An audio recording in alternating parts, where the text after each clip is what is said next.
Hello students, आज हम लोग करंट इलेक्ट्रिसिटी के एक बहुत ही इंपॉर्टेंट पड़ाव पे आकर रुके हुए हैं। क्या ये किरचॉफ्स लॉ। ये वो कंसेप्ट है, ये वो टॉपिक है जो आगे के इसके बाद पढ़े जाने वाले हर एक टॉपिक का की है। यदि ये टॉपिक, ये पोर्शन क्लियर है तभी इसके बाद पढ़े जाने वाला हर एक topic, Wheatstone bridge, meter bridge, potentiometer, ये सारा डिवाइसेस को बेहतर समझा जा सकता है कब, यदि हम लोग किरचॉफ्स लॉ को समझ पाए तभी। तो आज के इस वीडियो लेक्चर में हम लोग किरचॉफ्स लॉ को डिस्कस करेंगे। तो किरचॉफ्स का दो law, there are two laws. पहला क्या, तो फर्स्ट लॉ किरचॉफ्स का भी हम लोग डिस्कस करेंगे। सबसे पहले first law Kirchhoff's first law, ठीक है।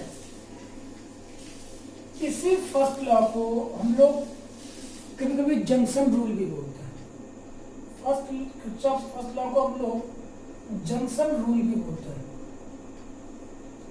जंक्शन रूल, या तो फिर इसको हम लोग KCL, that means Kirchhoff's current law, Kirchhoff के करंट का लॉ, किरचॉफ्स करंट लॉ, ये तीनों इसी लॉ का नाम है। फर्स्ट लॉ को ये लोग जंक्शन रूल भी बोलते हैं और KCL भी बोलते हैं। समझने वाली बात है कि भाई जंक्शन किसको बोलते हैं, किसी भी इलेक्ट्रिकल नेटवर्क में जंक्शन किसको बोलते हैं। नॉर्मली ये हम लोग रेलवे में, इस टर्म रेलवे से रिलेटेड एक वर्ड होता है जंक्शन, ठीक है। तो यहाँ पे जंक्शन की आपको कौन सा जगह को जंक्शन बोले, बिल्कुल जो आप लोगों के दिमाग में आ रहा है वही है। क्या, तो किसी भी इलेक्ट्रिकल नेटवर्क में, किसी भी इलेक्ट्रिकल नेटवर्क का वो पॉइंट, ठीक है, किसी भी इलेक्ट्रिकल नेटवर्क का वो पॉइंट जहाँ पे कई सारे कंडक्टर्स, कई सारे रेजिस्टेंसेस आपस में कनेक्टेड होते हैं, इसको हम लोग जंक्शन बोलते हैं। ऑब्वियसली इस डायग्राम में ये जंक्शन है,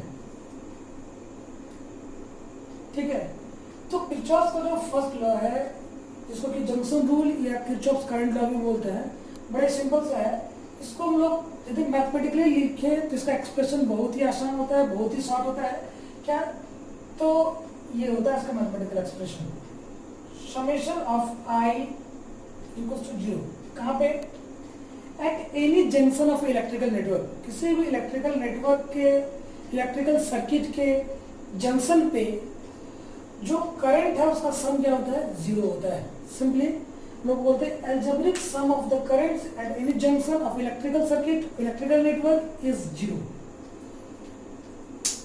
यहाँ पे सारे करंट का सम जो है यहाँ पर जंक्शन पे क्या होता है, 0 होता है। तो इसके लिए हम लोग साइन कन्वेंशन को भी समझेंगे कि साइन कन्वेंशन क्या होता है। तो सबसे पहले तो यहाँ पे दो तरह के करंट दिख रहे हैं। एक करंट है, एक कैटेगरी है I1 और I2, जहाँ पर दोनों करंट I1 और I2 जंक्शन की ओर फ्लो कर रहा है, टुवर्ड्स द जंक्शन, जबकि I3 और I4 above from the junction flow कर रहा है। मतलब ये ऐसा फील हो रहा है कि करंट I1 और I2 जंक्शन में इंटर कर रहा है और करंट I3 और I4 जंक्शन को लीव कर रहा है, जंक्शन को छोड़ रहा है। तो सिंपली इसका एक और स्टेटमेंट हो सकता है कि the amount of current entering at the junction is equal to the amount of current leaving the junction, कि जितना करंट जंक्शन पे इंटर करता है उतना ही करंट जंक्शन को लीव भी करता है, उतना ही करंट जंक्शन से निकलता है। ये तो किरचॉफ का जो जंक्शन रूल है, इसको मैथमेटिकली एक्सप्रेस करें तो लिखेंगे summation of I equals to 0। कहाँ पे, तो at any junction of electric network, at any junction of electric circuit, जो इलेक्ट्रिक करंट का एल्जेब्रिक सम होता है क्या होता है, 0 होता है। दूसरे लैंग्वेज में the amount of current entering at the junction is equals to the amount of current leaving the junction. ये किरचॉफ्स का फर्स्ट लॉ है, ठीक है। दूसरे लॉ को हम लोग पढ़ेंगे, लेकिन उससे पहले इस पर कुछ साइन कन्वेंशन को हम लोग डिस्कस करेंगे।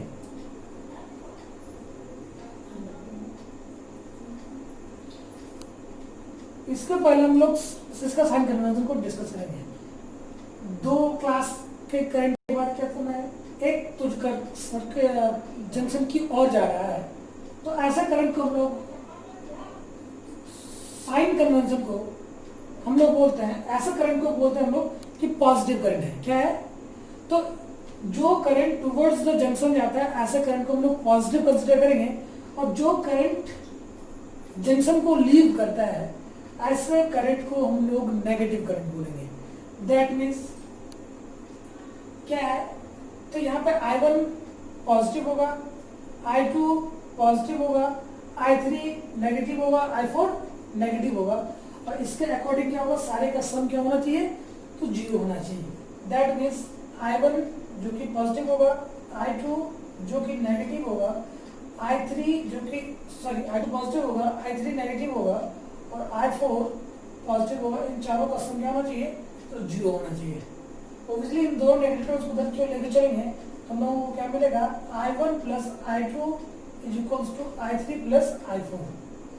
सिंपली इतना करंट इंटर कर रहा है जंक्शन पे, इतना ही करंट लीव कर रहा है जंक्शन को। तो सेकंड स्टेटमेंट इसी एक्सप्रेशन से होकर क्या आता है कि amount of current entering at the junction equal to amount of current leaving the junction. ये था किरचॉफ्स का फर्स्ट लॉ, जिसको हम लोग करंट लॉ या जंक्शन लॉ भी बोलते हैं। तो दूसरा लॉ है वो है किरचॉफ का सेकंड लॉ। ठीक है, वो इससे ज़्यादा कॉम्प्लिकेटेड है और इससे ज़्यादा अटेंशन को रिक्वायर करता है। ये काफ़ी बेसिक था, काफ़ी आसान था, लेकिन दूसरा लॉ वो काफ़ी कंसेप्चुअल है, काफ़ी ज़्यादा अटेंशन को रिक्वायर करता है। तभी हम लोग देखेंगे सेकंड किरचॉफ का सेकंड लॉ, इसको क्या बोलते हैं, सेकंड लॉ। किरचॉफ का ये सेकंड लॉ है। ठीक है, या इसी को हम लोग जैसे उसको जंक्शन लॉ बोलते हैं, उसको लोग लूप लॉ भी बोलते हैं। किरचॉफ का लूप लॉ, या तो इसको हम लोग KVL भी बोलते हैं।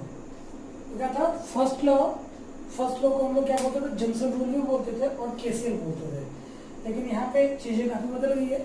क्या है ये, तो सेकंड लॉ को हम लोग लूप लॉ भी बोलते हैं, तो और KVL भी बोलते हैं। तो इससे पहले कि हम लोग इस लॉ को पढ़े, सबसे पहले हम लोग जानना पड़ेगा कि वो लूप क्या होता है। तो लूप का मतलब होता है क्लोज कंडक्टिंग पाथ। किसी भी इलेक्ट्रिकल नेटवर्क में जो क्लोज कंडक्टिंग पाथ होता है उसको हम लोग लूप बोलते हैं। जैसे कि यहाँ पे दो क्लोज कंडक्टिंग पाथ है, एक तो ABCFA, दिस वन FCDEF, दो क्लोज कंडक्टिंग पाथ है, प्लस दो लूप है। एक क्लोज लूप क्या बोलेंगे, ABCFA FBDEF। ठीक है, दो क्लोज लूप है।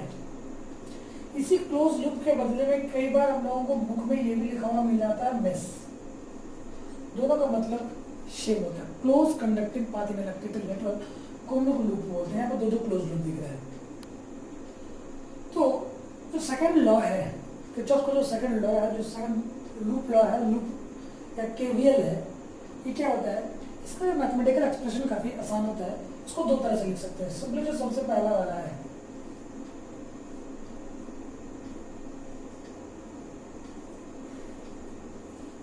this is the sign of summation sigma del V. Del V means change in voltage, change in potential equals to 0. हम लोग इजी वे में बोलेंगे तो क्या बोलेंगे, the sum of change in potential is equals to 0. Sum of change in potential in any close loop, ये किससे related है, तो क्लोज लूप से रिलेटेड है। किसी भी क्लोज लूप में जो चेंज इन पोटेंशियल है वो क्या होगा, 0 होगा। Change in potential, sum of the change in potential is equal to 0 in any close loop. किसी भी क्लोज लूप पे ये क्या होगा, तो summation of del V is equal to 0। ठीक है, तो हम लोग जानते हैं कि V इज इक्वल टू क्या होता है, E माइनस IR भी होता है ना। तो इसको यदि IR को उधर क्यों लेके चले तो ये भी हो जाएगा। तो इसी लूप लॉ को हम लोग एक और तरह से एक्सप्रेस करते हैं, उसका स्टेटमेंट क्या होता है कि समेशन ऑफ ईएमएफ, किसी भी क्लोज लूप में जो ईएमएफ का सम होता है वो sum of the product of current and its resistance, current and its resistance, ठीक है। तो ये लूप लॉ का ही सेकंड वर्जन है, सेकंड स्टेटमेंट है। या तो हम लोग क्या बोल सकते हैं उसको, summation of del V is equal to 0, that means the sum of change in potential at any closed loop in any closed loop is equals to 0, or the summation of EMF in any closed circuit is the sum of products of current and its resistance, ठीक है। ये दोनों का दोनों किसको बताता है, तो किरचॉफ का सेकंड लॉ को बताता है। अभी जस्ट इसके बाद हम लोगों को इसमें भी साइन कन्वेंशन पढ़ने का जरूरत है। क्या साइन कन्वेंशन, ध्यान देना है। यहाँ पर हम लोग किसको पॉजिटिव लेंगे, किसको नेगेटिव लेंगे। यहाँ पे देख रहे हैं कि इस क्लोज लूप में A B C F A में 2 सोर्स ऑफ ईएमएफ है, क्या क्या, E1 और E2, ठीक है। 2 रेजिस्टेंसेस है R1 और R2। ये R1 से कितना करंट पास हो रहा है, जो कितना करंट विड्रॉ कर रहा है यहाँ से I1, और ये R2 यहाँ से कितना करंट विड्रॉ कर रहा है EMF से, तो I2। जो इस क्लोज लूप की बात करें तो देखेंगे ये करंट I1 इस तरह से फ्लो होते हुए, ये करंट I2 से फ्लो होते हुए, तो इससे इस क्लोज लूप की बात करें तो यहाँ पे एक ही सोर्स ऑफ ईएमएफ क्या है, E2। रेजिस्टेंस कितना, 2, R2 R3। इस रेजिस्टेंस से कितना करंट फ्लो हो रहा है, I2, जबकि इस रेजिस्टेंस से कितना करंट फ्लो होगा, तो I1 प्लस I2। तो यहाँ पर दो क्लोज लूप दिख रहा है। एक बार और, A B C F A, इसमें 2 सोर्स ऑफ ईएमएफ है, E1 E2, 2 रेजिस्टेंसेस है R1 R2। R1 से करंट I1 फ्लो हो रहा है, R2 से करंट I2 फ्लो हो रहा है। ये वाले लूप में F C D E F में एक सोर्स ऑफ ईएमएफ है E2, 2 रेजिस्टेंसेस है R1 R2 और R3। R2 रेजिस्टेंस से करंट I2 फ्लो हो रहा है, और I1 और I1 प्लस I2 फ्लो हो रहा है कहाँ से, R3 से। बस हम लोगों को अभी पढ़ना है साइन कन्वेंशन। तो साइन कन्वेंशन में ये जानना है कि किन चीज़ों को हम लोग पॉजिटिव लेते हैं और किन चीज़ों को हम लोग नेगेटिव लेते हैं। इसमें से कौन सा ईएमएफ को पॉजिटिव लेंगे, कौन सा ईएमएफ को नेगेटिव लेंगे, किस क्लोज लूप में कौन सा पॉजिटिव होगा, कौन सा नेगेटिव होगा, कौन सा करंट कौन सा करंट और रेजिस्टेंस के प्रोडक्ट को पॉजिटिव लेंगे, इसको नेगेटिव लेंगे, ठीक है। तो सबसे पहले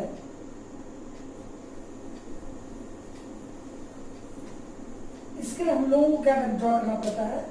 सबसे पहले हम लोग इस लूप की बात करें, इस close loop A B C F A की बात करें, तो यहाँ पर हम लोग ड्रॉ करेंगे एक ट्रैवर्सल, ठीक है। ये ट्रैवर्सल, इसको बोलते हैं ट्रैवर्सल। ये क्लॉकवाइज भी हो सकता है, एंटी क्लॉकवाइज भी हो सकता है। ये क्लॉकवाइज भी हो सकता है और एंटी क्लॉकवाइज भी हो सकता है। तो नॉर्मली अभी मैं इसको क्लॉकवाइज ड्रॉ किया हुआ है, ठीक है। तो यदि इसको ट्रैवर्सल बोलते हैं, क्या बोलते हैं, ट्रैवर्सल। इसमें भी ये ट्रैवर्सल ड्रॉ कर सकते हैं, इसमें भी ये ट्रैवर्सल ड्रॉ कर सकते हैं, ठीक है। इसमें भी क्लॉकवाइज ट्रैवर्सल हम लोगों ने ड्रॉ किया हुआ है। तो देखेंगे ये ट्रैवर्सल का डायरेक्शन है ना क्लॉकवाइज। तो यदि ये ट्रैवर्सल का जो डायरेक्शन है ये बैटरी के यदि नेगेटिव टर्मिनल से, वैसे छोटा वाला जो होता है उसको नेगेटिव टर्मिनल बोलते हैं, बैटरी के नेगेटिव टर्मिनल से यदि बैटरी के पॉजिटिव की ओर जा रहा है, देख रहे हैं ये ट्रैवर्सल का डायरेक्शन है, ऑब्वियसली वो इस ईएमएफ के सोर्स के नेगेटिव टर्मिनल से पॉजिटिव टर्मिनल की ओर जा रहा है।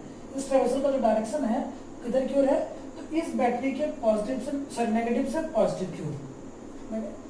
इस ट्रैवर्सल का जो डायरेक्शन है बैटरी के नेगेटिव से बैटरी के पॉजिटिव की ओर है। तो यदि ट्रैवर्सल का डायरेक्शन नेगेटिव से पॉजिटिव की ओर होगा तो ऐसे में हम लोग ईएमएफ को क्या लेते हैं, पॉजिटिव लेते हैं। इसका मतलब यदि हम लोग इस क्लोज लूप में बात करेंगे तो ये ईएमएफ क्या है, E1 क्या है, पॉजिटिव। क्यों, क्योंकि ये ट्रैवर्सल क्या है, तो बैटरी के पॉजिटिव से, बैटरी के नेगेटिव से बैटरी के पॉजिटिव की ओर जा रहा है। लेकिन वहीं पे E2 ये ट्रैवर्सल, ये ट्रेवर्सल, यहाँ पे देखो ये बैटरी के पॉजिटिव से बैटरी के नेगेटिव की ओर जा रहा है, तो ऐसे में ईएमएफ को हम लोग क्या लेते हैं, नेगेटिव लेते हैं। ट्रेवर्सल का डायरेक्शन यदि बैटरी के नेगेटिव से बैटरी के पॉजिटिव की ओर होगा तो ईएमएफ को पॉजिटिव लेंगे, यदि पॉजिटिव से नेगेटिव की ओर होगा तो ईएमएफ को नेगेटिव लेंगे। तो उसी कंक्लूजन से यहाँ पे ईएमएफ E1 जो है ये पॉजिटिव है और ईएमएफ E2 क्या है, नेगेटिव है। फिर बात है अब किस करंट और रेजिस्टेंस I और R के प्रोडक्ट को कब पॉजिटिव लेना है, कब नेगेटिव लेना है। तो यहाँ पे ट्रेवर्सल को लेंगे, ट्रेवर्सल को लेने पे यहाँ पे पता चल रहा है कि ट्रेवर्सल का जो डायरेक्शन है वो करंट, इस रेजिस्टेंस से करंट के फ्लो के डायरेक्शन के अलाउंग है। ये ट्रेवर्सल का जो डायरेक्शन है ये करंट के फ्लो के रेजिस्टेंस R1 से करंट के फ्लो के अलोंग है। तो ऐसे में ये जो I1 और R1 का प्रोडक्ट को पॉजिटिव लेंगे। यदि वो ट्रेवर्सल करंट का डायरेक्शन ट्रेवर्सल के डायरेक्शन के अलोंग होगा तो इन दोनों का प्रोडक्ट पॉजिटिव होगा। लेकिन यहीं पे इसी ट्रेवर्सल को, यही ट्रेवर्सल ऐसा ए डायरेक्शन में लगेगा ना क्लॉकवाइज, तो ऐसे में देख रहे हैं कि I2 का जो डायरेक्शन है वो ट्रेवर्सल का डायरेक्शन के ऑपोजिट है। तो ऐसे में I2 और R2 के प्रोडक्ट को क्या लेंगे, नेगेटिव लेंगे। जैसे ट्रेवर्सल का डायरेक्शन बैटरी के नेगेटिव से बैटरी के पॉजिटिव की ओर ईएमएफ पॉजिटिव, बैटरी के पॉजिटिव से बैटरी के नेगेटिव की ओर ईएमएफ नेगेटिव। जैसे ट्रेवर्सल का डायरेक्शन करंट के अलोंग तो I और R का प्रोडक्ट पॉजिटिव, करंट ट्रेवर्सल का डायरेक्शन करंट के अपोजिट तो I और R का प्रोडक्ट नेगेटिव। दैट मीन्स यहाँ पे E1 पॉजिटिव है क्योंकि यहाँ पे ट्रेवर्सल का डायरेक्शन नेगेटिव से पॉजिटिव की ओर है, जबकि E2 नेगेटिव है। तो हम लोग जानते हैं किरचॉफ का सेकंड रूल से कि summation of EMF is equal to क्या होता है, summation of IR. Summation of EMF is equal to क्या होता है, समेशन ऑफ आईआर। तो ईएमएफ का समेशन क्या होगा, ऑब्वियसली ये पॉजिटिव होगा, तो ये हो जाएगा E1 minus E2। E1 plus है, E2 माइनस है। और I और R के प्रोडक्ट की बात करें तो ये इन दोनों का प्रोडक्ट मैंने बताया पॉजिटिव है क्योंकि यहाँ पे करंट का डायरेक्शन ट्रेवर्सल के अलोंग है। तो ये क्या हो जाएगा, I1 R1 प्लस सॉरी क्योंकि ये क्या हो जाएगा, इस क्लोज लूप में दो रेजिस्टेंस है R2, लेकिन R2 में जो करंट फ्लो रहा है I2 वो ट्रेवर्सल के फ्लो के अलोंग है। तो ऐसे में ये क्या हो जाएगा, नेगेटिव हो जाएगा, माइनस ऑफ I2 R2। ये समेशन ऑफ ईएमएफ और ये होता है किस क्लोज लूप के लिए है, ये क्लोज लूप ABCFA के लिए है। वहीं पे हम लोग इस क्लोज लूप के ऊपर वाले क्लोज लूप की बात करें तो यहाँ पे ईएमएफ का एक ही सोर्स है और यहाँ पे जो ट्रेवर्सल में क्लॉकवाइज ड्रॉ किए गए हैं ये देख रहे हैं बैटरी के नेगेटिव टर्मिनल से बैटरी के पॉजिटिव टर्मिनल की ओर ही गया हुआ है। तो इसलिए ऐसे में इस ईएमएफ को हम लोग कैसा ईएमएफ लेंगे, तो पॉजिटिव ईएमएफ लेंगे। इस ईएमएफ को हम लोग पॉजिटिव ईएमएफ लेंगे और यहाँ पे एक ही ईएमएफ है, क्या हो जाएगा, E2। ठीक है, यहाँ पे ट्रेवर्सल, ये ट्रेवर्सल का डायरेक्शन है, ट्रेवर्सल का डायरेक्शन और करंट I2 का डायरेक्शन उस लूप के लिए सेम है, इसीलिए I2 और R2 का जो प्रोडक्ट होगा वो भी पॉजिटिव होगा। ठीक है, और ये ट्रेवर्सल का डायरेक्शन है ना, तो यहाँ पे देख रहे हैं कि I1 प्लस I2 का जो करंट का डायरेक्शन है और ट्रेवर्सल का जो करंट का डायरेक्शन है दोनों सेम है। तो obviously I1 plus I2 R3 से कितना करंट फ्लो हो रहा है, तो I1 plus I2 into R3 इन दोनों का प्रोडक्ट भी क्या होगा, पॉजिटिव होगा। ये था इसका किरचॉफ्स का लूप लॉ, किरचॉफ्स का सेकंड लॉ। एक बार रैपिडली इसको रिपीट करेंगे। फर्स्ट लॉ जिसको हम लोग करंट लॉ भी बोलते हैं या तो फिर जंक्शन रूल भी, कि summation of current eight any junction of electrical network is always zero. That means the amount of current entering at the junction is equal to the amount of current leaving the junction. The second rule, summation of EMF is equals to, for any closed loop, summation of EMF is equals to the summation of product of current and its resistance. जबकि इसी का दूसरा में लोग क्या करते हैं, summation of del V is equal to 0, that means sum of change in voltage is equals to 0 होता है किसी भी closed loop में। तो ये था किरचॉफ्स का लॉ, जिसको मैंने शुरू में ही वीडियो को शुरू में ही बताया था। ये काफ़ी इंपॉर्टेंट है, बेसिस की है आगे के टॉपिक्स के लिए, meter bridge, potentiometer, Wheatstone bridge वगैरह वगैरह के लिए।